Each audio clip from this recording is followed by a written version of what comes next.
here I have REALME C30, and today I'm going to show you how to record screen on this device. So firstly you have to go to the upper bar, and here you can find the button Screen Recorder. So by holding your finger on it, nothing happens. So to start recording, you just tap on this button once. Here you can select audio source, you can record microphone, device, audio, or both. And you can also show touches on screen. So after the countdown, recording starts.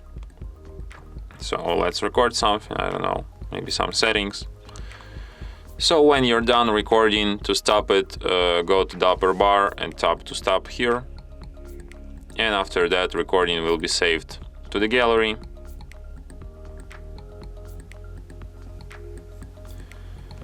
To the movies section. And here is our recording. Some settings.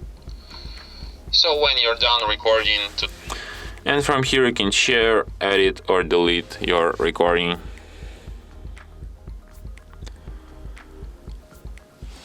And that's it. Thanks for watching. If you find this tutorial useful, don't forget to hit that like button and subscribe to our channel.